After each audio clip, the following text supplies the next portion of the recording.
participating from Role-Playing Public Radio. This is RPPR, episode 108. I'd game that for $1. And with me, as always, is Mr. Tom Church. You were adding something new there. That was much more from the diaphragm. That was like you were projecting more. It was very nice. Well, thank you. I think if you're going to do the announcer voice, add something to it, and you did. Okay. Good job. I'm praising your announcer voice today. I don't know what to say. I'm speechless about that. Not about other things. We've got a lot to talk about. We do. So thank you. So in this episode, we're going to be talking about gameable material. What is gameable? What is not? That is a common phrase you hear from tabletop gamers. We have a whole thread about it on the gaming fodder thread on the RPPR message boards.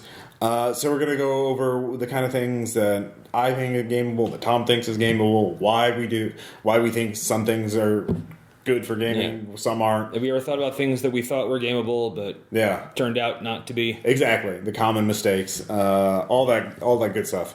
First up in news, the Vintage Villainy Base Raiders PDF supplement is out. It is, speaking of gameable material, this was inspired by a 14 or 15 part serial, Batman versus the Wizard, which came out in the 40s. It was riff-traxed. And oh my god, that was the most ineffective Batman ever. Everyone was ineffective. Gabe, the henchman, was ineffective. Everyone was ineffective. That's what made it hilarious. And so I created a supplement about the old kind of style of costume vigilantes and villains. The Golden Age. Yes, Golden Age. Well, sure, that's a term that we could use. Old-timey then. How about that? Old-timey, yeah. Giant room-sized machines with vacuum tubes and release sparks. And Tesla coils, ray guns, all that stuff. So this little supplement has new gadgets, new rules for building vintage gadgets, and a couple of superpowers. And science with an exclamation mark. Yeah, that kind of stuff. So, of course, if you back the Boiling Point Kickstarter at the deluxe level or higher, you'll be getting that as a bonus PDF. What a bonus it will be. Yes. And those of you, because that was a stretch goal, and those of you who are not part of that will be able to get it for $2.99. So, huzzah. Also, I want to thank everybody who is part of the bundle of holding Fate Plus 2. That was... We raised money for charity, like the Electron Freedom Foundation, Base Raiders on sale, and... We are altruistic. Yes, we, as in... I do shit. Well, that Base Raiders was my thing, and that was the... I supported it. You supported it. All right, so, sure, we're... And I could have demanded my own free copy, because I'm me, but I paid money. All right, fair enough. I'm the monster, so... yes, as long as you remember that. You will live a long and healthy life. Yeah, we will also have RPPR B-Sides Volume 2 coming out sometime in the next month or so. For those of you that can't get enough. Yes. This Volume 2 is going to be called Playtesting Pandemonium. It's going to feature a lot of playtests of games. Oh, God. Not just your game. No, I know that, but also... Hillsplosion playtest will be on it. No, it's not just that. I know there's lots of other playtests, but but the ones I'm thinking of, I almost forgot about. And you just mentioned B-Sides. Wait. Well, like the Unity one you had about the drug smugglers, and I think I put that in. Yeah. I still think that, speaking of gameable, I'm sure that was a good idea, but it was. I mean, the people who will listen determine for themselves. So keep your eyes out for that. I'll probably do another episode when that comes out. But that's in the works. I would have had it up earlier, but Bundle of Holding came out. So. And what can you do? What can I do? We are all powerless in the face of such things. Yes. Sure. So. Gameable material. The first off, to define what is gameable.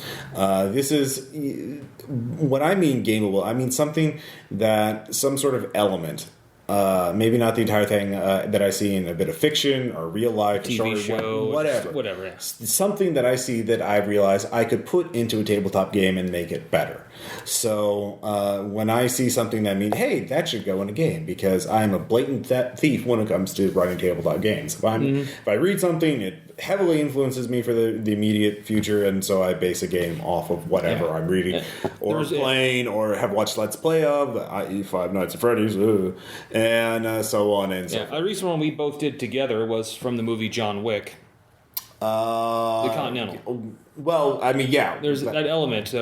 That's one example. I don't want to. I guess I don't want to spoil it too bad in case on the off chance. Yeah. Then again, it's really left the theater already. Yes. But it's an aspect of that movie that we realized would be a great world thing to throw into a game. Yeah. And the thing about a gameable material is it's something that you can often, like, what I call, like, filing the serial numbers off, where you take that idea but you apply it to a different environment or setting or genre. So, like, the Continental, the long and the short of it is that it is a hotel that is a neutral ground for criminal parties. Like, it is like for elite criminals, not gangbangers. Right. It's very expensive to get a room. Like, and you have to be. It seems like you have to be invited into it, but like for professional hitmen and thieves and whatnot, you can. It's safe ground. It's like sanctuary. Yeah. Like two blood enemies must be civil to each other when they're there. Right. Well, they can't kill each other. Is the main thing. So. But it's a safe haven. Right. So that idea, I mean, in John Wick, it's in a modern city. But yeah, you could really do that with anything. You could put it in a science fiction setting. You could put it in a fantasy. You could put it in any number of things, as long as there's some sort of Western civilization kind of theme. Like a theme of a place of neutral ground. Like if you were running a game where you were the Mongol horde, I wouldn't really see a place for the Continental. No, because at that point, it's pretty much. Yeah. The might makes right. Right. Well, there's also the fact that they're nomads. You put the hotel, in here. Well, when they go over there, it's not really useful. But you could do it like in like a major city, like in Call of Cthulhu. It could be groups of cultists, right? That different cults. Like here you can't kill each other, or you proclaim your dark Lovecraftian god has a bigger tentacle dick than mine. Or okay, that's a good way of putting it. Thank you. Just thought of it. So for me, like what the criteria of a gameable thing is, what it defines it is a single. To me, the most important thing is that it's a single element that I can sort of boil down and file the serial numbers away. And this could be almost anything. It could be an object. It could be a place. An object, a place, a person, a personality trait, a theme. A plot, or a story archetype, or a narrative. But the other thing is that it cannot be something that. And I see this a lot as something that denies player agency, because the whole thing is you're pulling this from stuff that, like, it could be a game. It could be, like, for a video game. In fact, a lot of ideas come from video games. But, like, it can't be something that denies, like, player narrative or player agency, because the whole point of a tabletop game is what do players do when you put them in this story. You can't just make them passive. You can't make them act out. Right. So, like, for me, the example of what gameable is you can define it by what it is not. And for me, like, in John Wick, the thing that would not be gameable would be the hook for the film, which is the players are hitmen, or that the players go on a bloody quest of revenge after the dog is killed. And, like, for me, because the idea is you could do the initial setup is you are a hitman, your last tie to the person you love is destroyed. The dog is killed or whatever. But you could not then say you go on a quest of revenge, because then players are like, wait, what? Don't I get them saying it's just a fucking dog. I would call. It's like, well, wait, if I'm still using John Wick, well, what if I call Vigo, hey, your son just stole my car and killed my dog. Yeah. And I'm feeling some compensation is in order here. Yeah, you could be, instead of, just killing them, get $1 million out of it or something like that. And settle it reasonable people. So you could not do, and I see this a lot with players or new GMs will see something cool in a movie or a TV show or a comic book, like, oh God, I want to do that. And by that, I mean they want to recreate that scene. Using the players as the bit players in that story. Casting them as, not as the bit players, but as the main characters in it. But expecting them to go along with that story. To make the same narrative choices. Yes, exactly. And that's, I think, the biggest thing you have to come up with gameable is you have to make it. It has to be something that could be applied to any kind of player decision. So you can't do something that takes away players' free will. There's a fine line between that and railroading. Well, I mean, you don't want something that railroads them. That's the whole point. So that's the kind of thing. So, for example, I mean, I'll talk about this in the shout-outs. Well, I'm reading a book right now called Fordlandia. It's about Henry Ford's attempt to build a rubber plantation in Brazil. In the yeah, that didn't go so well. It's a real interesting read. I've heard. I know about that story too. Yeah. And by the way, just Henry Ford was not a nice person. No, I mean, he was very much a moral imperialist, I guess is how I put it. It is like my way, not even the highway. It's like my way is all. Like he was. Yeah, and he got the highest award that the Nazi Party offered a foreigner. Yeah, this is true. But he also increased wages. He also did a lot away with a lot of the excesses of the Gilded Age that preceded him.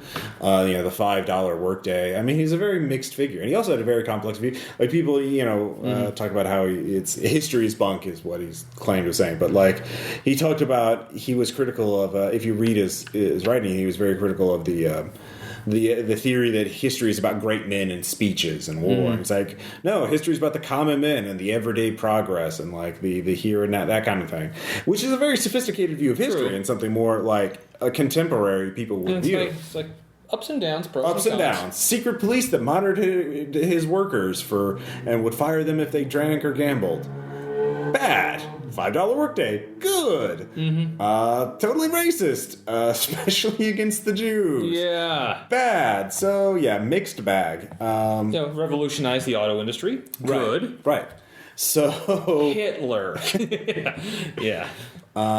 Pacifist. Good. Hypocrite by having Ford build machines of war for World War I. There was money in that. Yeah, exactly. Not hypocritical.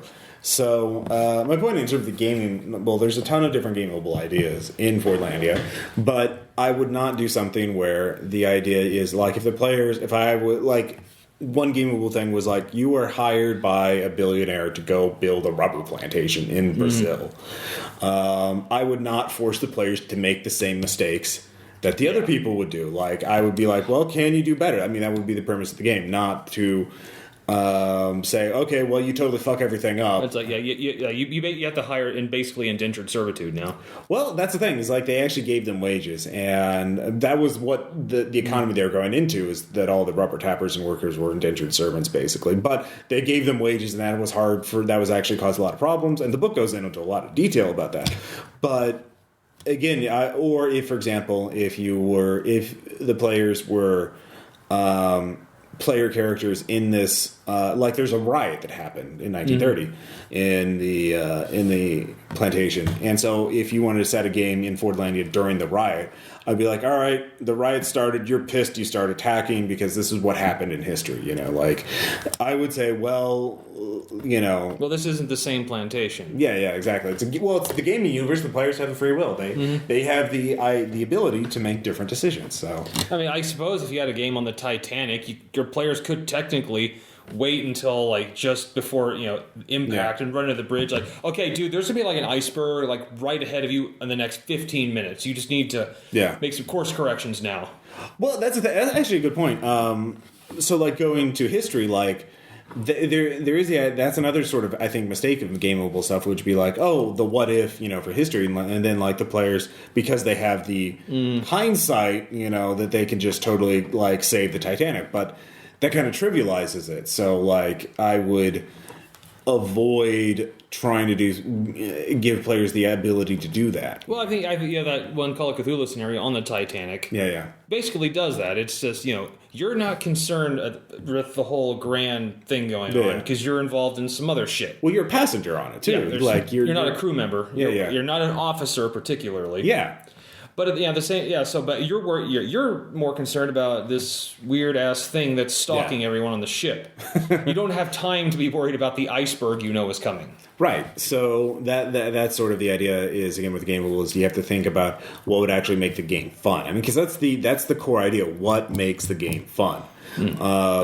Actually, I told you before we started recording, I had seen something literally an hour before I came over here. Yeah. That I realized is going to be a games thing. Okay. It's a show. It's going to be one of my shows. I'll tell the show in the show. But it's a show about museums, and they go over the histories of some of their artifacts. And there's one museum that part of their exhibit is you go down this trap door to an underground cell, and it's a place where in San Francisco where sailors were shanghaied. Oh, okay, yeah. You know, like the bars where like just guys would come in, like prospectors or whatever, you know, wanting a drink, and if they were able-bodied men, the proprietor would have his literally a femme fatale, conspirator with them, serve them drinks, drug it. When they passed out, they would pretend like, oh, we're going to help him to his room. They would just drop him into this holding cell. Yeah, and then sell them for $50 a person to ship captains that needed crew members because all the sailors were out looking for gold at the time. Yeah, and it became known as Shanghaiing because that was almost always the destination. Yeah, I'm totally doing a scenario where the players are Shanghai. Yeah, no, But it brings up a lot what you were talking about is, but I can't do it. You know, I can't do it exactly like I can't just have you're Shanghaied and you decide that you have no other choice. You decide to be part of the crew and go with them all the way. Right. I can't do you can't do that. Right. You could set. And the other thing is, you actually couldn't start it too early. You couldn't start the game off in the bar. No. The game would have to start waking up from the drug. Right, no, because if you started at the bar, then the player would be like... I'm a teetotaler. Fuck this. Like, I'm Tom Church. There's gold in them there hills. You know? Like, I got time to be drinking, yo. Yeah, exactly. I'm gonna die from mercury poisoning and digging gold. Not with cirrhosis of the liver. That's for suckers, yeah. So you can't do that. But yeah, they wake up and then you can't say, all right, so you've been on the crew for 3 weeks and you've gotten used to it, and then you get to know the other crew.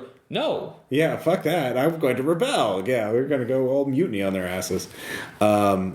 So that's another good point. But yeah, I think it's the same thing. If you see something good, I think you have to run it through that criterion in your head. Yeah.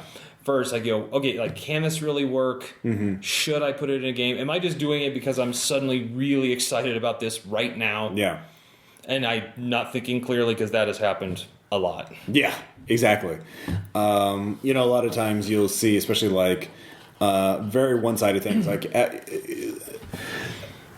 for example, think of like Zulu or something like that. I mean, like, it's a great war movie, and like, people would think, oh my god, that's gameable. One, colonialist movie, kind of problematic attitudes towards race and things. You think? Yeah, you think. So one, you have that for the modern sensibility. But two, it would be very easy to recast it as like elves versus orcs or something like that. But like, it's kind of actually, as in terms of, it looks very exciting on the screen, but as a game, I don't think Zulu would work super well because one, if you're a Zulu, like, okay, if you're going to do it with any semblance of realism, it's like you die. You lose. You die.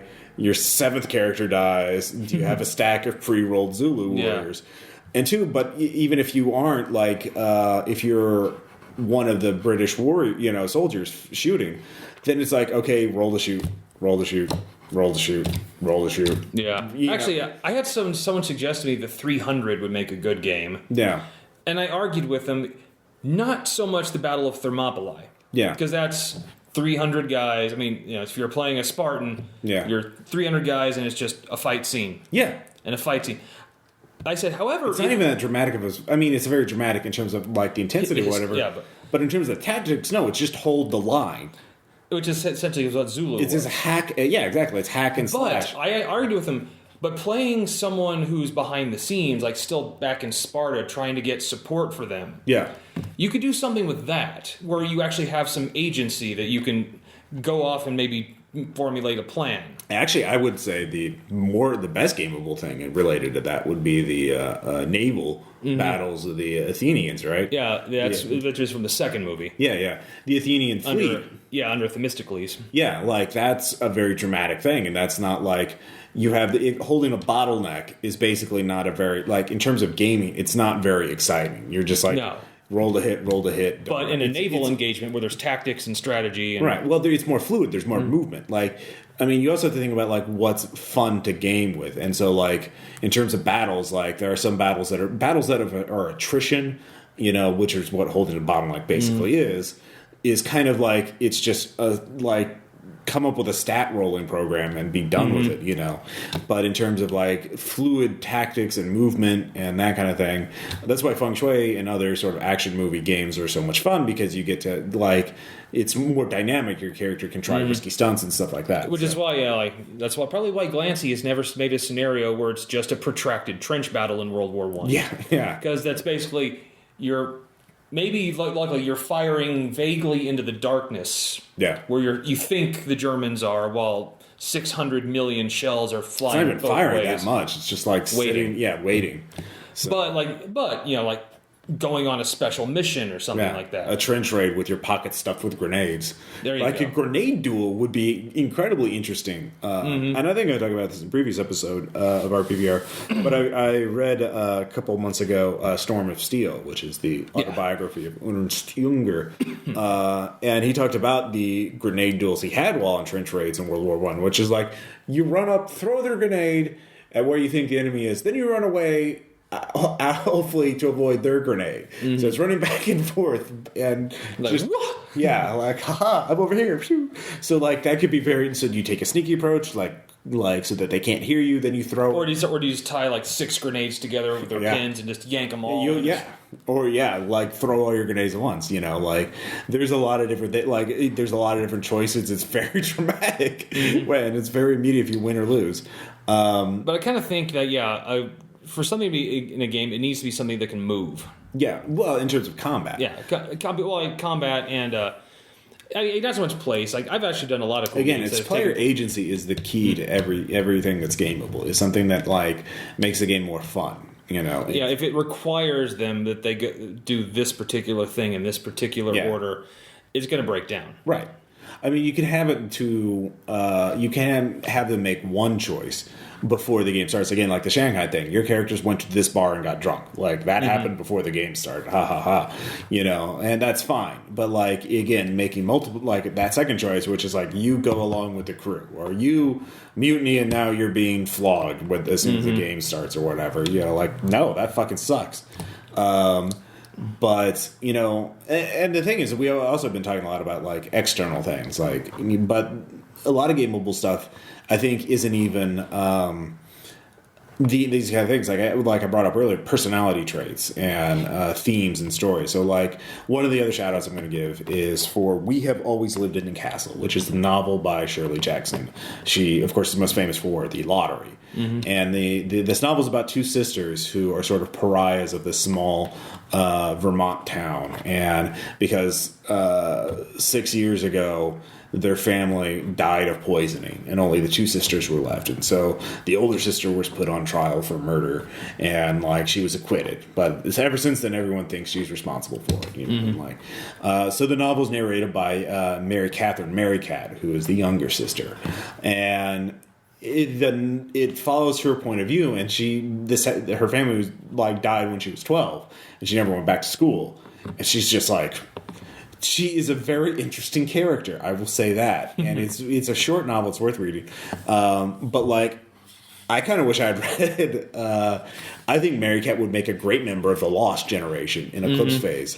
I kind of want to role play trying as Mary Cat.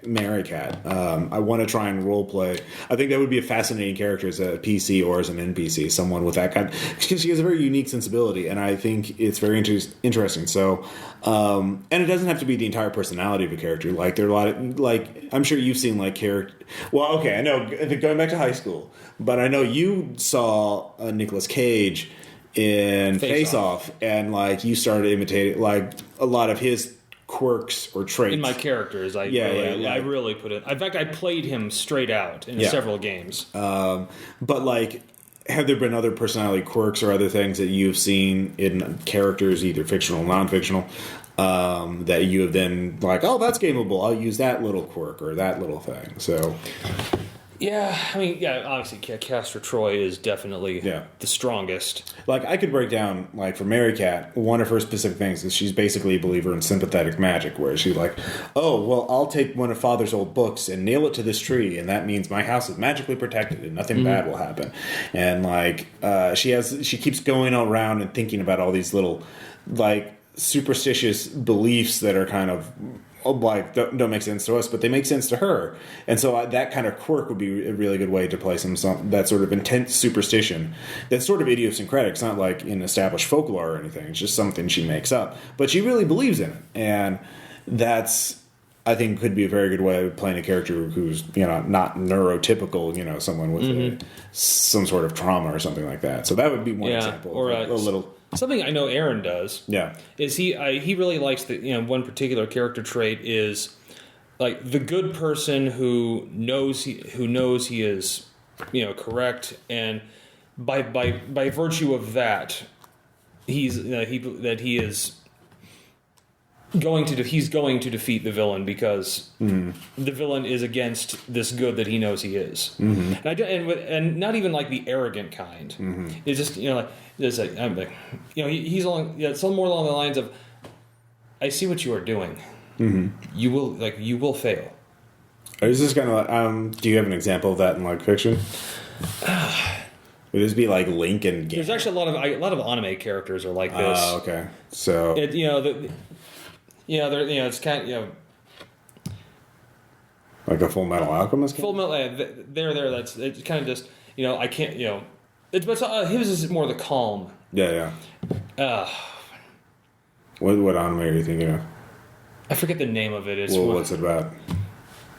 Actually, it was the really old ones, like the old Voltron. Oh, okay. It's basically just they're so confident they're going to win because that's just how it works. Yeah, it's just good triumphs over evil, and also there's definite evil. Yeah, he puts a lot of that into his characters. Yeah. Once again, but not in that self-righteous way. Just kind of like it's going to be fine. Like we're going to be fine. I got this. this. Do good. All right. I got this. All right. Yeah. No, I can definitely see that.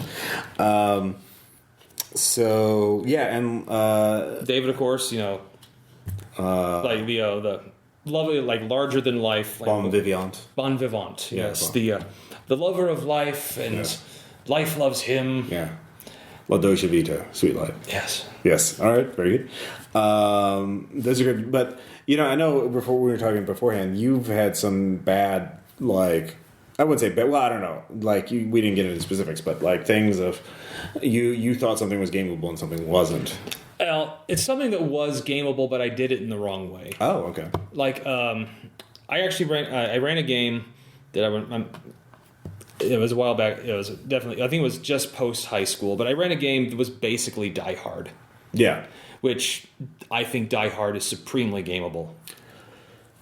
It would actually, like, that's one of the things that I think in some ways it would be, but you couldn't, again, you couldn't copy the entire structure of it because, like, that's the problem with a lot of action films, actually, I think, is they have lone protagonists. And the thing about tabletop games is you have to have a team. Like, there's a team of player characters. Mm-hmm. That's the whole point of it, is that there's more. Well, these were the things I learned. Yeah, okay. And also, I tried to, I had action scenes that were pretty much taken directly from the movie. Yeah. I changed names, of course. I'm not a monster. But I expected them to make the same choices at Well, I expect them first to just kind of hide and try to call for help. Yeah. And maybe it was my naivete. I think I was about 20 when I did this game. Yeah. But imagine my surprise when I even said they were like security guards. They did have sidearms. Imagine my surprise when they just immediately engaged the terrorist. Like, do you hide that? No. Like, yeah. Essentially, all they were thinking is, I have to kill those guys because they have automatic weapons that I want. Yeah, that's. And actually, there was the one guy in the movie. I even know Heinrich, that terrorist, who the guy in the white sweater, who was the demolitions guy, who was the one in charge of setting all the explosives. When they got him, he still had the bag with the detonators and the plastic explosives, and they basically just thought it wasn't the when he looks like, whoa, better be careful. It's like, oh, dude, how are we going to use this? Like, dude, we need to use it right now. Wow. And the fact that I thought like. I had planned that their first thing to do would get a call for help. The police were never notified. You think they would hear the gunfire? But they did not in a skyscraper. Well, if they're at the top, yeah, I guess. Which actually that's another thing. Like, surely, I know he's blocks away, but wouldn't you hear automatic gunfire? Yeah. but instead of just seeing the flashes. But no, you would hear it. Like gunfire's loud. It's would. crazy loud, especially automatic weapons. Yeah, especially sustained bursts of automatic gunfire, and from miles away. And what ended up happening was, I actually had, there were 12 terrorists, just like in the movie. Yeah, and well, son of a bitch, if they didn't just within 15 minutes kick the doors open to the stairs on the hostage level and just engage them. Like when he's trying to, I even had them. You can hear like, okay, well, he's there, he's giving his speech. You know, you can walk out of here or be carried out. I shoot him. Yeah, I kick the doors of the stairs up. Well, you could kill hostages. They're fine. And I realized I actually had to go back and what did we do? What did I do wrong? It was not even the players. Like, what did I do here? Right. And that's when I realized some things in that are gameable. Yeah. But not everything. Right. Yes. I think that being isolated in a place with hostile forces, perfectly good. Oh, yeah. But the full plot of Die Hard... Making exactly. The entire plot does not work because you're making assumptions about how the players will react to get... Maybe I was naive to think... Maybe I didn't think those players were as psychotic as most NPCs, but... Right. Live and learn. Right. I mean, to be fair, our group isn't as psychotic as a lot of player groups. No, they're not. Yeah. Well, because I think we've known each other for so long. Right. Well, and we are not still... when we play games, we try to actually roleplay as... Try to pretend we're a person in that environment, i.e. there's zombies about. There's a police guy who's protecting us. I need to kill him and get his gun because I want that gun. Like he's got more ammo. He just has a gun that I want. Like it's not... A normal person does not think that. Like a trained professional that could help me. Yeah, no, I want his shit. Let me murder him. Like that's not how, but that's how players act. Again, a murder hobo. Some players, but I think you have to know your group too. Yes, yeah, exactly. I think I could have done that more with this group. Mm-hmm. But then I would realize they would recognize what I was doing. Is this Die Hard? Yeah. Not that there's anything wrong with that. No, but but if I was trying to exactly do Die Hard, like if I was like, okay, you're facing off against Lars Uber. Wow, that was a great name. I just made that up. I forget what I call him. No, it's fine. Does he have a taxi company? Might be. Yes. But the thing is, like, of course, if I tried to do Die Hard and people were like, I know the reaction of the RPPR was like, what, are we in Carcosa? We're in Carcosa. You're doing 1980s Carcosa, aren't you? You're like, yes. No, I'm original. I wouldn't just make everything. Well, that's okay. Speaking of Carcosa, that is something that you can basically do almost anything with. Yeah. And that's, I think, I need to use that more because it's... Yeah. There's really not a scenario. I don't think there's a lot of scenarios you couldn't incorporate that into and make it good. I mean, you could overdo it, and that's why I try not to do it all the time. And like I've tried to. I mean, I remember what Caleb said about you. It's like when play Knights Black Agents, like you had me for a second. He said, I think it's actually you had me for a second, Peyton. I'm thinking like, oh, he's not going to do any mythos. It's just vampires. Nope, mythos. Well, I got like 8 or 9 sessions. You did know. You had us all going. We're like, I don't think he's going to do the mythos in this. We were amazed. But then when he did it, we were almost relieved. It wasn't the start for the plan. I just didn't want you, and you could have found out about it earlier if you'd taken those, vampire drugs. But weird. Yeah, like how they couldn't imagine the players wouldn't take unknown narcotics. Yeah. So again, it's about things that enhance games and other sources. So like, I've been inspired by all kinds of things. Obviously we've mentioned about the big one, but you're like movies and documentaries and TV and books video games, books. Yeah. Well, I mean, what type of books? Like novels and usually like history books. But you can find actually technical manuals. I found a lot of shit in. Oh, okay. Like the perfect example, the Liberty ships. Mm-hmm. That whole scenario came when I heard that these ships had a tendency to snap literally in half in the middle of the Atlantic Ocean. Holy fuck! Yeah. Like, wow, you are served wow, serving on a ship that was put together in literally 8 days, loaded with tons of cargo, going across where there's a chance they could split apart, and there are U-boats in the area.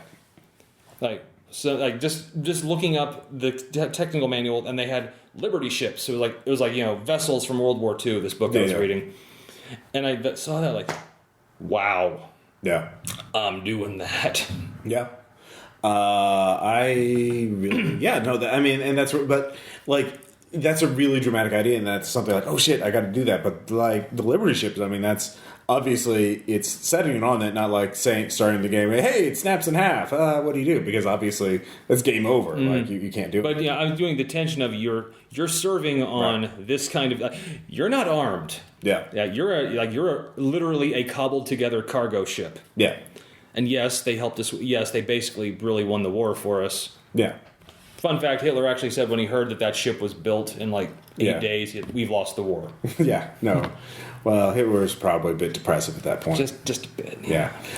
Barbarossa probably wasn't going too well at that point. Yeah, I'm sure he thought it was. Yeah. But yeah, I find things everywhere. Mm-hmm. It's literally that's a lot of my day is I see something like, ooh, that'd be good in a game. Right. That's what I mean, is that you can find inspiration anywhere. There's gameable stuff all around you. I mean, just in your normal life. I mean, for example, like going back to Carcosa, I know one thing that I'm going to try and work into a game is an Adult Swim video that was very mimetic, very popular. Oh my god. Yes, called Too Many Cooks. That was fucking brilliant. And it was, and I think I know how I want to use it. But in fact, I'm not the only person who is going to use it. I know one of the Rage Nerd Rock people are going to use it for kind of do their own game with it, and so that's one example. But anything like actually, when I passed by a church, when I was going to Memphis, and it had the sign out front. It said, support our church. Yeah. Come to Las Vegas night. For some reason, thinking that, wow, the church throwing a gambling party. Yeah. I don't know why, but I got an idea of using a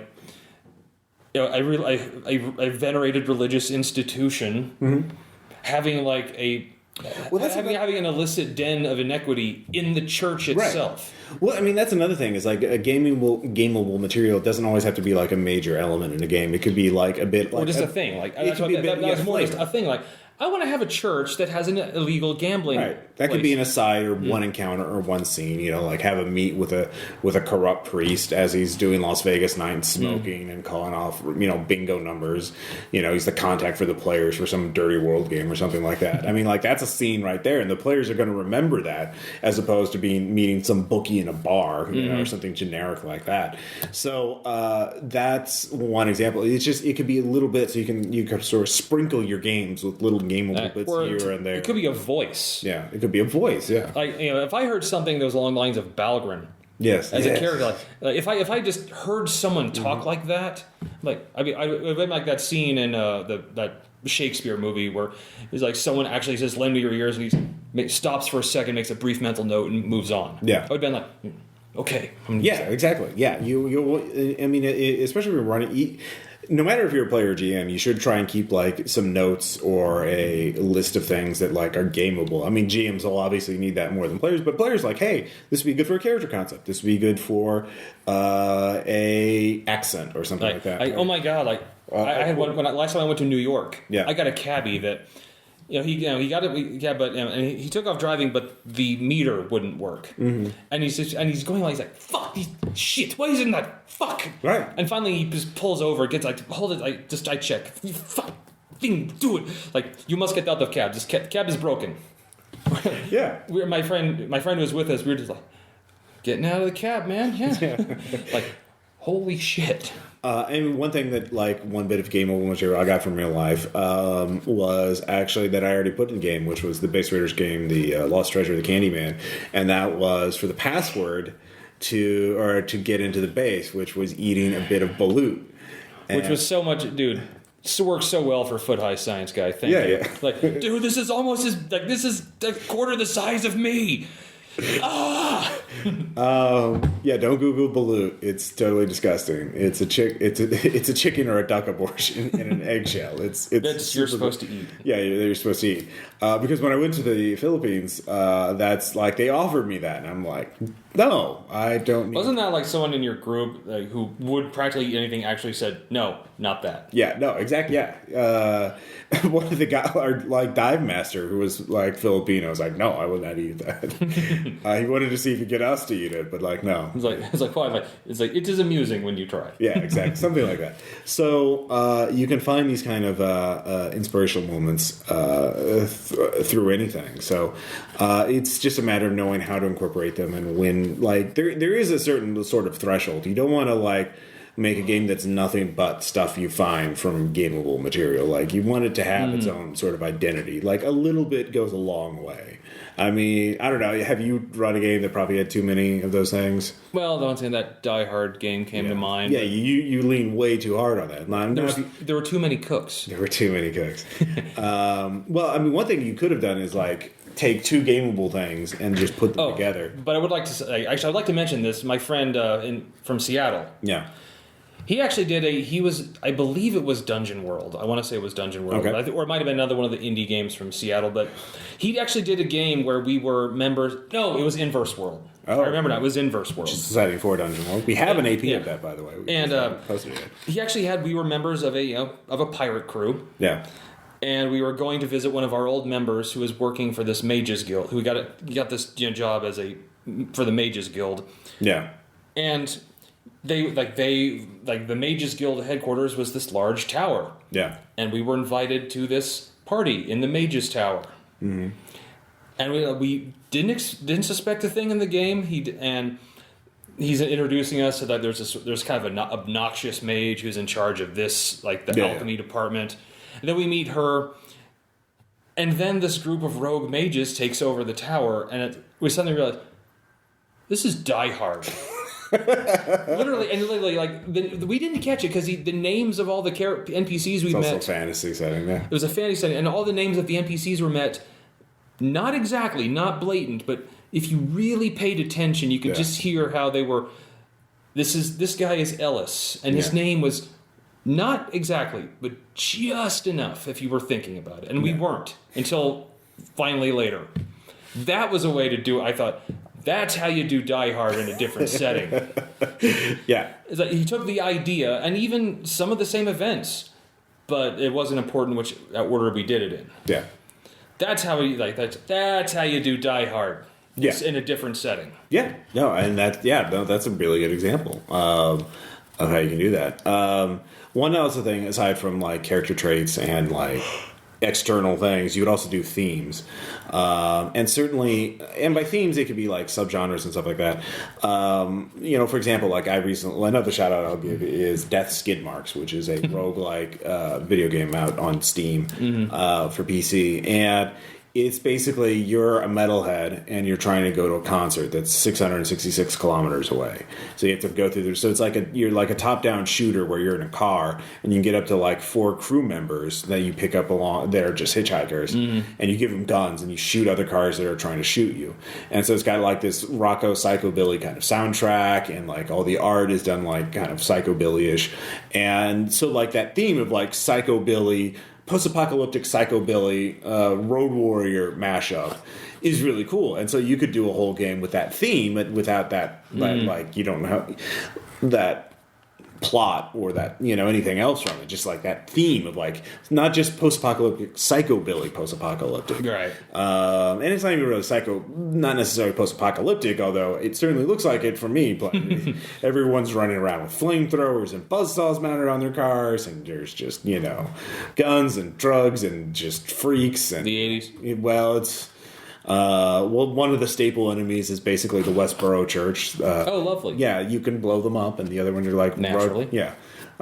There's a clown car boss with like 96 clowns in the car, and you have to kill all the clowns to blow up the car. So yeah, it's a fun game, and I'll talk about it when we get to the shout-outs. But just that theme of psychobilly post-apocalyptic would be really good. Another theme that would be like, and so like that creates an entire new spin on it, and you don't even have to come up. You could do any kind of action game with that. Yeah, and just like say everyone everyone has a pompadour. Everybody's driving a race. Yeah, you don't even need to change anything mechanically. It's just literally, the style. Like Monsters Heroes is one of my favorites. Yeah. Not just characters, but the theme is. Yeah. Or heroes that can't be directly seen. Right. Living on the Fringes, like the Shadow Man or Dark Man, the Liam Neeson movie. Oh, that's a good one. Yeah. That would be a good example. Another one like Caleb's Giant Corpse Island, Meat Punk. I mean, it's thematically we're running stock dungeon world. There's nothing different about it than anything else. It's just we're parasites. We're living on a corpse island. Everything's made of meat. That kind of thing. And that's a really cool theme, and that makes the world stand out from everything else. So exactly. So I like that. So some sort of theme would be another good thing for a gameable idea. So yeah. Anyways. Retired hitman. Yeah, retired hitman. Well, that's like a trope within it. And the retired hitman's good. That's definitely a cliche at this point. I would, yeah. Or retired heroes. Retired heroes, yeah. Like again, if you're doing the John Wick one, like if you wanted him as an NPC, like or henchman horror.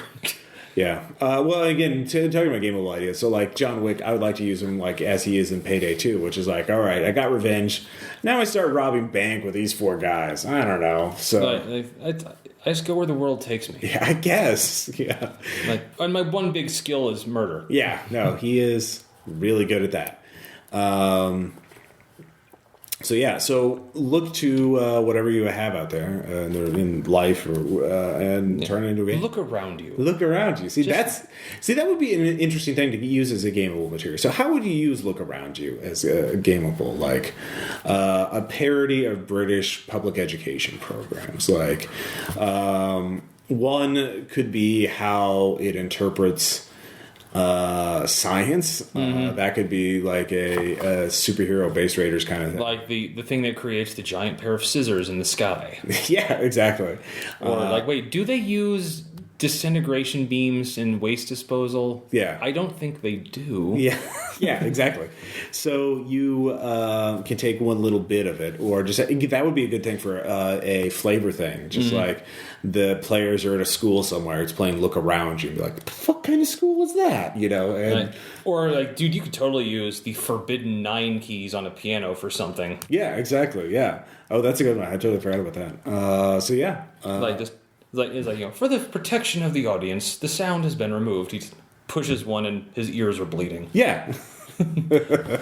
See, that's a perfect one. So there's a lot of bit of gameable material from Look Around You, even though that's not like a generic action film. So. No, it's not. Oh, the thing I was talking about earlier was taking 2 things and mashing them together. So you could do like the plot of Die Hard, but you could, for example, put it on like, hey, Speed 2 on a cruise boat, so like cruise ship. So then, there you go. Players won't immediately. Or you could do Die Hard, only you're playing the guys taking over a place. Yeah, you could do that. And holding it. I've actually done things like that before. That's sort of like inverting themes is a good way of doing that. So like actually an upcoming one-shot of Eclipse Phase is based on that. It's a more generalized premise, which is what happens when the PCs are the forgettable red shirts stuck between a lone protagonist and a bunch of crazy psycho bad guys.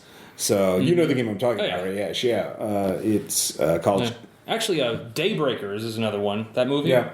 It's where humans have to hide. They're the ones. Well, that I have ran to a hide. one-shot based on Daybreakers. Yeah, but humans are the ones, and they have to hide from the rest of the world who are monsters. Right.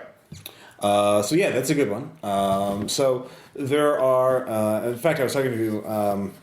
I sent a friend a link to a article on IO9 about 9 crazy tanks. And just like. One of them was like a Soviet tank meant to withstand a nuclear blast, not directly, but like withstand the shockwave from like a. It has like pylons that drives into the ground to keep it from being blown away. It's super heavy armor. It's sealed against all NBC attacks and all this other shit. I mean, like we started talking about like, hey, how about a super tank? And it's about to run over a small town. That would be a good adventure. But like, why not the small town is on the super tank? Ooh. Yeah, there you go. Shantytown on a giant tank. And well, how do they get fuel? You suddenly just reminded me of another thing I'm going to give a shout out to. Yeah. But what you were just said. All right. But we'll go over that later. Yeah. So there's gameable stuff all around you all the time, forever. So there's no excuse not to have good ideas for gaming. Exactly. No pressure. No, of course not. But you said that. But the thing you must always remember is, will players be able to have free will when I'm running this? Yeah, you have to give it. You can't make assumptions about the player. So, like, break it down. Take that Die Hard and break it down into multiple things. Look at that fight scene that's really cool. Like, stage it in the same place on top of a skyscraper or wherever else. Or I don't know. A character like one of the terrorists. I wish I knew where you got this idea. You mentioned it years ago, back when Eclipse Phase first came out. Yeah. But of a fight in an actual morph bank. Yeah. Where the bad guy can keep switching between all the different bodies in that room. Well, that was just like my first reading on Eclipse Phase was just like, what can I do with this? I'm like, well, that wasn't taken from anything else. That was just the first idea. Which is fine. Yeah, no, like a morph museum. I said might bring that back up because I like the idea of, because for me it was a way to understand the game mechanics. Like, okay, you can switch bodies really easily. Like, how could I use that? Oh, okay, how about that? Because I still remember when we were driving back the year you bought Eclipse Phase, and you're reading it, you're like, I keep hearing, and is a very quiet drive for the most part, until we got out of Indiana, but your content, well, you're finally go, okay, what is the game? Okay, dude, I gotta tell you about this game. Yeah, no, Eclipse Phase had a really great reaction. I had a really a reaction to it. But yeah, it did take a year for me to. I actually, speaking of which, I actually took the detective noir story. Yeah. And I put one into Eclipse Phase for a game I ran in Seattle. Oh, that's a great idea. Yeah. Yeah, and it was a. Was it just kind of like the genre, or are you specifically aping a specific story? Well, funny you mentioned aping. Yeah. Well, actually, I made pre-gens, and they were like members of this private investigator team. Yeah. That actually had an office in like a uplift neighborhood. So they were like, the down class. And there's like, I had all the tropes, but it was all like clanking masses, and a socialite, woman was murdered, and yeah. I did, and so you have to go interview her. Like, yeah, I hated being murdered. It was terrible. Yeah, I don't know. No, her stack was taken. Okay. So she was killed, and her stack was taken. So, okay. But other than that, they had to So you're like, first like, well, it's like she hung out at this gathering place for the clanking masses. What's she doing there? And so they have to go there. And there's all these case morphs who don't really want to even. They don't even want to talk to an uplift. Ooh, yeah, racist clanking morphs or clank, yeah, specious morphs. Yeah, exactly. Very good. Awesome. So I guess that turned out pretty well. It was a detective story that it ended typically. Oh, okay. In the rain. In the rain. Yeah. It was a freezing rain on, I think, like Mars. Methane. It was Mars, but it was a freezing sub-zero rain, and they were in vac suits. Yeah. And the umbrella was actually like an energy thing, but all right, yeah, pretty much. All right, nice. I like that. So yeah, look around you. In other words, look around you. So when we come back, man, we almost should have gone with "Look Around You" for the title of this episode. I'd game that for $1. It's good. I'm not redoing the intro. I'm lazy. You talked me up how well I did the intro. I can't ruin. You're right. Yeah, right. I think we made the best choice we could. Yeah. Anyway, Tom will have a letter. I do. Love shoutouts and anecdotes. Stay tuned.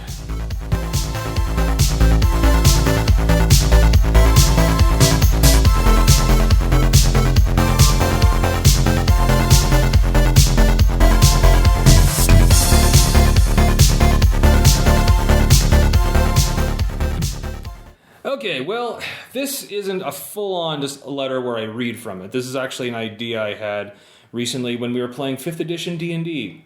And this is totally true. As I was eating Long John Silver's, maybe I guess it was a weird chemical thing, I suddenly started thinking about, you'll notice that game, I brought out my notebook and I was jotting some things down. I was thinking of TV show ideas involving D&D monsters. And it essentially has gone to a list of 10 things here that I think I wish to share with people as my letter this time. So here's my ideas. Number 1, swamp people. A remake of the History Channel show, a camera crew follows a tribe of lizard folk through their swampland home. The nice twist here is these are actual, real swamp dwellers. And in a twist, the lizard folk devour the camera crew in the season finale. So, that's TV I would watch. You just want to see the camera crew devoured. Well, I'm sure that the first episode leading up to the season finale would be very interesting. You just hate camera people, is what you're saying. They're perfectly fine, but this is good TV. All right. Okay, number 2, Maze Runner. Contestants are set loose in a large maze with a cash prize waiting in the center. Only there is a minotaur hiding in the maze. Any contestant he is able to catch, he gets to eat. And if he kills all the contestants, he gets the cash prize. I mean, come on, but think about that. Imagine just the before interviews with the contestants and the Minotaur. Him like, well, I think my strategy is that's pretty good to hide in the south quadrant because we're naturally attuned to mazes, of course. So, but the key is to make sure you cover as much area as possible to get them all. All you need is one slip. I'm sensing a theme here. Well, maybe. Okay. I'm sure the next one will break it. Okay. Number 3, Pick Your Brain. In the vein of the quiz shows of the 50s, a mind flayer acts as the MC of 2 contestants, asking a series of difficult questions. The winner gets a large cash prize, and the loser has his brain eaten. Yeah, no, I'm picking up a similarity. Some. But you would watch that show. Yeah. Yes, you would. Yes, you would. Number 4, Graveyard Wars. A group of ghouls are turned loose on a large cemetery while they are separated into groups. All the graves are booby-trapped in some way, requiring a group effort to get through them. The means to disable one team's trap could be in the hands of the other team, only they aren't told they can actually work together. Any body they are able to actually acquire, they are able to eat in the end. So it's a series of do you work together or do you not? Okay. All right, number 5, The Gibbering Rapper. Aspiring rappers are challenged to compete in writing and performing the best rap song. Only they must incorporate the cacophony of the gibbering mouther into their songs. Oh, I was going to say, did you want to put these shows on AMC, all monstrous cannibals? But no, that broke the trend. One that does not involve eating people. Well, I may have had a brain fart there because the next one is totally the same thing. Okay, his time of the month. Okay. This is a typical dating show where a number of bachelors compete for the attention of a bachelorette, who decides which one she will choose. Only one of the bachelors is a werewolf. If she picks that one, the bachelorette is eaten. And come on, who wouldn't want to see some of those people get taken down a peg? You would. There's a difference between being taken down a peg and devoured? Yes. Well, I'm sure you'll like the next one, though. Okay. I'm totally pitching these. All right. Number 7, My Favorite Barbarian. A show along the lines of Ted Nugent's hunting competition show, a group of contestants are brought to an orc raiding band to see if they have what it takes to be an orc raider. The contestants spend 6 weeks learning the ways of the orcs, with one contestant eliminated each week. The final contestant gets to go on a raid of a merchant caravan with the orcs. Notice I didn't say killed, they were just eliminated. Okay. They're like, you're not orc enough. Do they brand them with tattoos of shame or something like that? No. It's they are tattooed. The contestants are tattooed if they are not eliminated each week. So the winner's going to have a whole series of really awesome ones. A couple of sleeves. Yeah. Number 8, Extreme Reverse Fishing. A camera crew is in diving gear follow a group of Sahugans as they follow human fishing vessels and attempt to reel fishermen off the boats, where they are eaten. Once again, I'd like to see a fishing show from the other side. All right, no, I could see the appeal of that. Yeah. Number 9, The Snake Pit. A show similar to the Shark Tank, contestants are brought before a Yuan-Ti temple tribunal and take turns pressing the case of why they should not be sacrificed to Murshak. The winner gets to become a tainted one, and in a tribute to a different show, the winner is told by the temple high priest, "You're hired." Wow. Yeah. Yeah. What happens to the losers? They're sacrificed to Murshak, of course. Yeah. Well, does that involve them being eaten? No, it's usually it's like ritual sacrifice. Okay. I think maybe a few of them, like the actual, the full-on, abominations, the mostly snake. Maybe like a heart is devoured. John voided. Something like that. Yeah. And finally, number 10, Fear Factor. Contestants must use their wits to compete in a number of challenges, all the while in the fear aura of a lich. And that's it. That's it. And the Lich just gets... The Lich just gets to stand there kind of glaring at him. Okay. And, just moves and maybe, and occasionally, I guess for fun, we could actually have you sitting there, and then maybe he'll take a couple of steps towards one person. So maybe one person over here is out of the aura. But how long am I going to stand here? I might wander back over here. Oh, I did. Yeah. Yeah, and if they re-enter the aura, they have to make a new savings throw. Every time. Yeah, no. So yeah, it's like they have to. I think these challenges don't have to be anything really major, and just the kind of not even eating weird things. Just do some kind of task that takes some little work and a little challenge.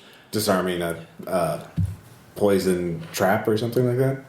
Yeah, but I guess safety is important here. Oh, well, yeah, safety is really important. It's like just when they think that God is suddenly, oh God, he's back, and just like, am I bugging you? I think for the audience, the Lich needs to be passive aggressive. A little passive aggressive, like, oh, am I bugging you? Okay. Yeah, like, I'm dead. You know that? He's undead, and there's a difference. He worked to become undead. Yes, he did. He earned it. Not like those zombies. And he's spending eternity by hosting game shows. Well, if you had eternity to live, wouldn't you accept a show? I guess, yeah, you would get bored. Pontifex would be an awesome person for this show. He would. All right, fair. Those are my 10 suggestions for TV shows. I personally think Wizards of the Coast. You should get on that. Make some web series. You should totes do that. I'm open to you using these for small consideration. It a Creative Commons license, I guess. Yeah. All right. Give me a call. Give me a call, Wizards of the Coast. I know. All right. When we come back, we'll have shout outs and anecdotes.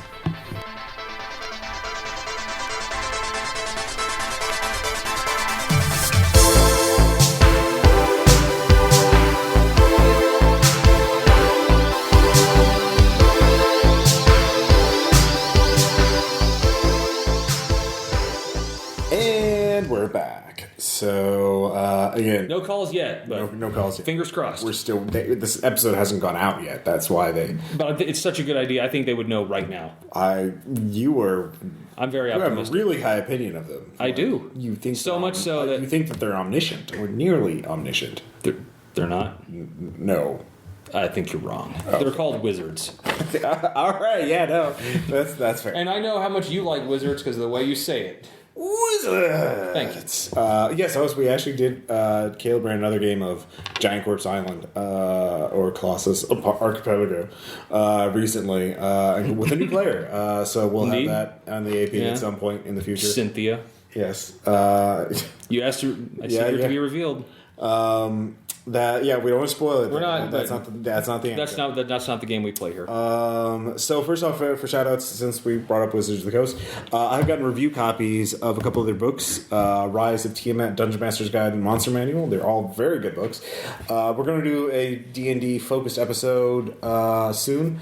So that's in the works. We'll have coming Tom, down the line, who was the GM for our first 5e game, which is already up on the actual website, so just in Sodar Land.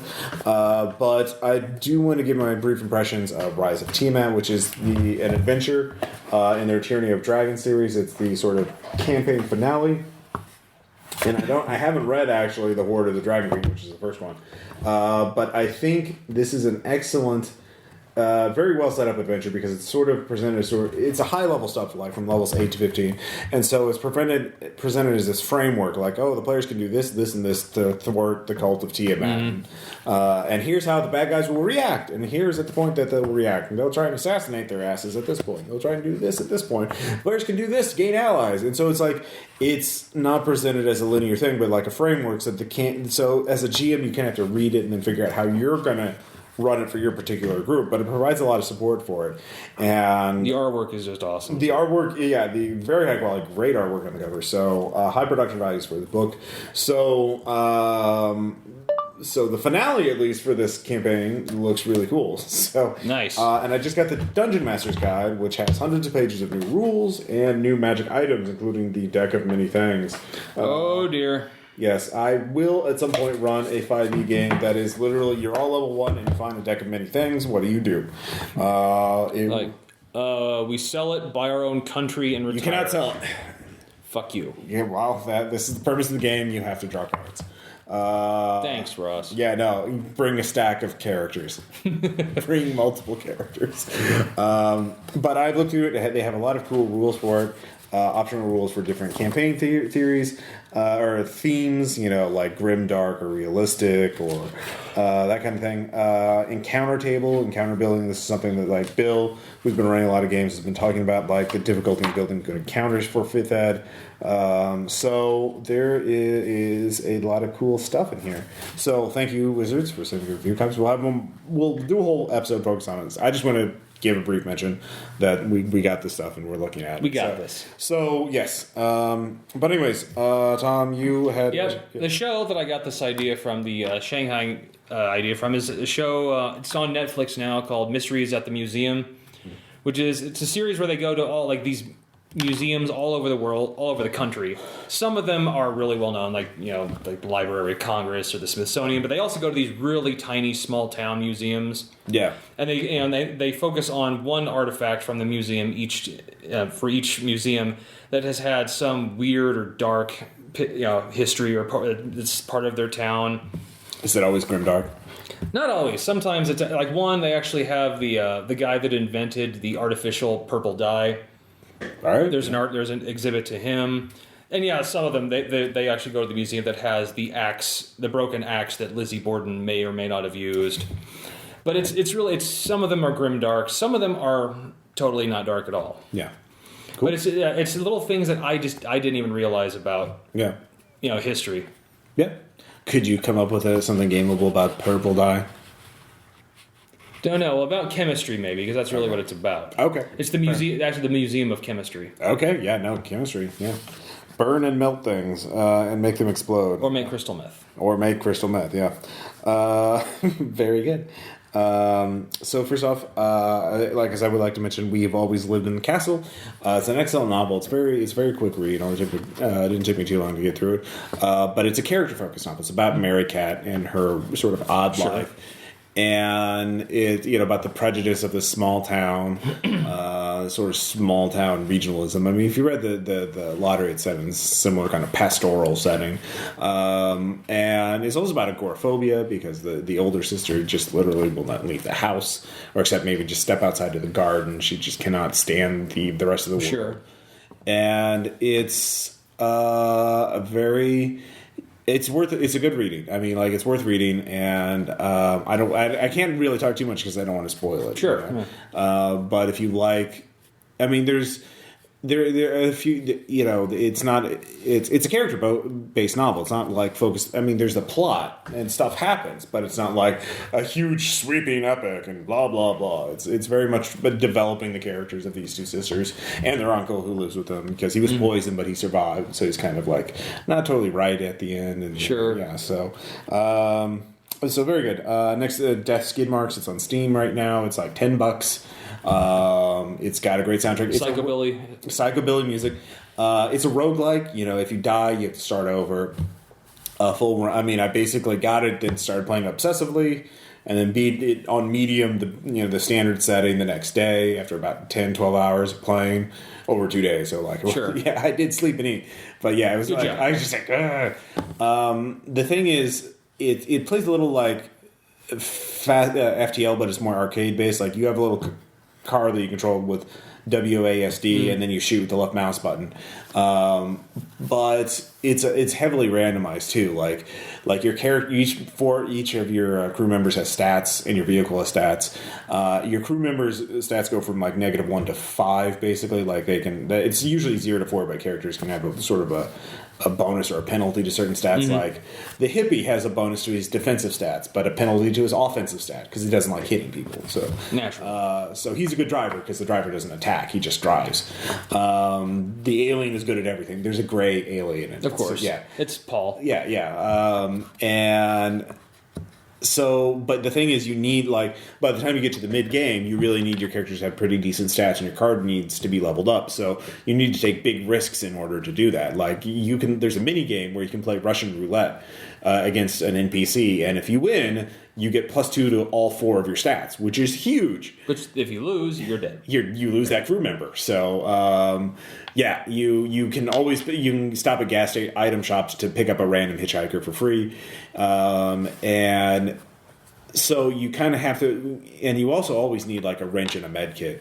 Like those items are so good, like because they can heal your crew and your car during the middle of the level. Like otherwise, you can only heal at item shops, and that's only if they spawn healing items like food or car repair stuff. So so basically it's heavily randomized. You can't win unless you get certain items, and you get pretty lucky in it. But even if you do, you still need to have the skills in order to like by the mid game there would be like 3 or 4 enemy cars with flamethrowers, buzzsaws, and machine guns all shooting at you and going nuts, and you're like trying not to die, you know. This must be a good concert. Yeah, no, it's apparently a really great concert. So it's fun, but it's not totally skill-based. You need to have some luck to win. Sure. But each playthrough is like an hour at a most, an hour and a half at the most. So if you die, you can try again. Sure. Try again. And try again. And I did that a lot. Okay. Next up is going to be another game, Binary Domain, which is from Sega. It's a third-person cover shooter, kind of like Gears of War, but you're a member of a Rust crew. You basically go out and shoot robots because there's a Geneva Convention against creating full artificial intelligence and robots that can pass for humans. And guess what? Tokyo's fucking up. Corporation Tokyo done messed up and started making robots that look human and think they're human. Idiots. Yeah, so you just go around shooting robots. You actually don't kill a single person in the game. You just go around shooting robots. But like it's really cool because when you shoot them, and it's got good graphics. Their like legs blow up and like their armor plating goes off. You could shoot them in the legs; they start crawling towards you. Shoot their heads off; they start shooting wildly. And you have like 5 or 6 teammates, each of which you can help. Like they have favorability. Like if you shoot them, they don't trust you as much, which is weird. Yeah. But if you help them and you agree with them when you talk to them, like there's this whole voice recognition gimmick that I never use, but like you could plug a headset in and tell them to do things like charge or come back, but I just ignore that. But it's a fun game. It'll take me about 9-10 hours to beat. I played it, and it's on sale a lot. Put it on your Steam wish list or check the sites. I've like seen it for like as cheap as $3, and so for that, like one of the characters is a French robot who is hilarious and like pretty badass actually. So he's going to be an Eclipse Phase character, like the French security robot. Like, pardon me, I must shoot your enemies for you. You know, he's very polite. He is very polite. He is very charming. Next up, I would also like to mention Fordlandia. As I mentioned before, it's a fascinating history of the Brazilian rubber plantation that Henry Ford tried to build, and also about Henry Ford and Ford and Detroit. It's actually a pretty wide, sweeping book. It talks about everything. It even has a whole chapter about Diego Rivera's. Who's this Mexican mural artist who painted this huge thing of the River Rouge factory, was building Model A's and Model T's. So it's a very in-depth history. And so, but like for me, it's a gameable idea because the idea of like an American company in the 1920s building, because he wasn't just trying to build a rubber plantation, he was exporting his ideology. He was trying to make it an American-style town in the Amazon jungle, which didn't work out. So. It lasted longer than you would. It didn't just fall apart immediately. That shit took years to work out. But yeah, it was. But like that would be a great game for like Call of Cthulhu. Hey, monsters show up or a crazy cult shows up, and like the players, you could do obviously the whole Heart of Darkness kind of thing. You know, like go upriver, find out what happened to the plantation. They stopped talking to us. Or you could do like a pulp game, like Day After Ragnarok would be fun. Like, hey, let's rebuild America in the Amazon and fight Nazis. That part is not historically accurate. Nor was the world serpent crashing to the earth. Yes. So there's a lot of cool stuff in there, and just a little bit talking about like Henry Ford had this whole service department, which were basically thugs, union breakers, and also secret police who would like spy on the workers to make sure that they weren't drinking or gambling. They would fire them and like all kinds of crazy shit. Like it was interesting. And finally, I would also like to mention Earthworm Gods 1 and 2. These are two novels written by Brian Keene, part of his Labyrinth mythos, which is, I saw the word Labyrinth, I'm like, oh, well, I gotta read these. So I've just started on those. Well, I've read both of these two novels, so I'll probably read some more of his stuff later on. But they're basically, it's an apocalyptic, it's during the apocalypse. So the world starts ending because it starts raining. And then it never stops. Mm-hmm. And then the earthworms start coming up. And then the houses start disappearing. And then this white fungus starts growing on things. And people who get infected with white fungus just dissolve into water. And it's just the waters keep rising. And they keep rising. And they keep rising. And then it's raining for, it's an eerie kind of quiet apocalypse. But it covers sort of these characters who are trying to survive. Like the first one starts with this old man at the top of a mountain in the Appalachia who's just like, well, everyone I know is dead. I'm just up in this house. I got some canned food writing in this book. And it just... I saw a deer and had white fungus growing on it. It looked at me weird. Then it ran off. It's very interesting. And it's a quick read too. It's just good pulp horror stuff. It's not as good as like Lovecraft or Stephen King, but like it's solid. Yeah, it's a solid stuff. And you'll like it because there's crazy monsters that eat people. I like monsters. The aquatic monsters. Oh, I like them. There's shark people. Ooh. There's literally shark people. There's also the second novel, there's like guys with starfishes for heads that like. The starfish will bite the person, Yeah. Well, actually, we're not quite done. Oh. We've got two more things. All right. First, I'm going to mention the thing you made me think of when mentioning giant tanks. I made you think of it. You did, actually. All right. It is Nazi Mega Weapons. It is another series on Netflix. To be honest, is it from the History Channel? It sounds like it's from the History Channel. Yeah. Now, I mean, on some of them, there's episodes about Hitler's giant U-boat pen that was nearly impervious to bombing. Yeah. There's the V2s, but there's one episode in particular that you made me think of, which is his super tanks, which they go into the development of the Tiger, obviously, and yes, it was the best tank in the world, but it was too slow to manufacture. Yeah. Well, the Soviets are just pumping out T-34s. Yep. But strength in numbers. But they also go into his future plans. And I think my favorite was a tank that was designed to carry a battleship gun as its turret gun. There were plans for it. And essentially, and I love it. And he apparently in the series he was asking the founder of Volkswagen. Yeah. Or it was Mercedes, but one of the top car designer. It was Volkswagen. The guy who designed the Bug. Yeah. And he says I want a tank this big. Make it happen. Yeah. And he's the poor guy that he's trying to do it like.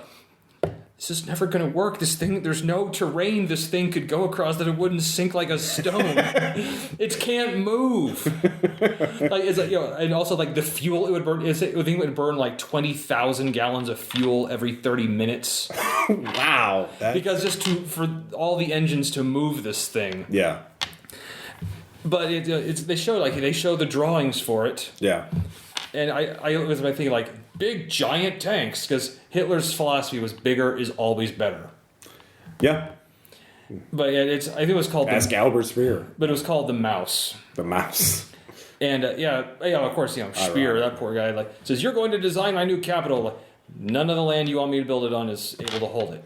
Yeah, I don't feel sorry for Speer. No, but at the same time, you're like, well, it sucks. He still used slave labor. He did. He did. But there was a tank to carry a 16-inch gun. Yeah. And no one wants to be the guy to tell Hitler this is completely impractical. What we need is give us more Tigers or design something that's easier to be mass produced, but don't ask us to build this, please. Wow. Nice. Yeah, the other one is actually a game on Steam that I've been playing a lot of lately. Yeah. Is Plague Evolved. Plague Evolved. Yep. It's a strategy game where you kind of design your own diseases. Yeah. And there's stuff that's pre-proved. There's pre-stuff in the game. It's viruses, bacteria. There's a zombie virus now. And, a Planet of the Apes type virus. But they also released the creation tools, where people are designing hundreds and hundreds of different scenarios. And I myself made a scenario. Are you gonna? Well, send me the link. It's posted. Yeah. All right. Yeah. You'd have to buy the game, which I think it's once again like $6. Yeah. And then subscribe to it, but it's literally called The Shadow over Innsmouth. I made The Shadow over Innsmouth into a plague. Ooh. And I've done 2. I'll send you the link for both of them. Okay. Because I want you to try them out. I will have to get the game. You will, but my God, I think mine are pretty good, but some of those, the way they design them is just freaking amazing. Yeah, and I played so many of those scenarios, so many. So yeah, I mean, recently I've been playing. Like, I got through Dishonored. I know this is not totally a shout out, but like I beat Dishonored, and I got it a while ago. Like soon after it came out, I think an RPPR fan actually gifted it to me. Thank you. Thank you. But I played the first level, and I oh god, I hate stealth games, and I stopped playing But then I was like, fuck it, I'm gonna beat it. I'm gonna just get it done. And then in the next level, you're given the ability to teleport and have X-ray vision. And suddenly stealth is fun. It's crazy how that works out. I hate stealth games because it's about waiting and oh god, when is the guard going to turn around so I can sneak by him? And I hate that in a game. I don't play a game to wait. I play a game to play. Yeah. And so I hate that. But not with Dishonored. It was just I'll teleport here. I'll go over here. I'll possess that guy. It's hey, it's fun. I even did a low chaos thing and non-lethal takedowns of the assassination targets because it was more fun to do. It's actually more sadistic because you don't kill anybody. I mean, I did kill some guards because, of course, I was you're a PC. You're in the way of me, and I don't want to wait for you, so I'll just stab you in the face. I'm killing you because I'm impatient. Basically, yeah. Also, and you because you're a dick. I heard you laughing about those prisoners you're going to have. You're going to kill. Fuck you guys. I'm going to kill you and free those prisoners. Right. Because I am a good person. Because I'm a dick, too. But I'm a dick who can who can teleport. And has X-ray vision. Yeah, exactly. Fuck all y'all. Anyway.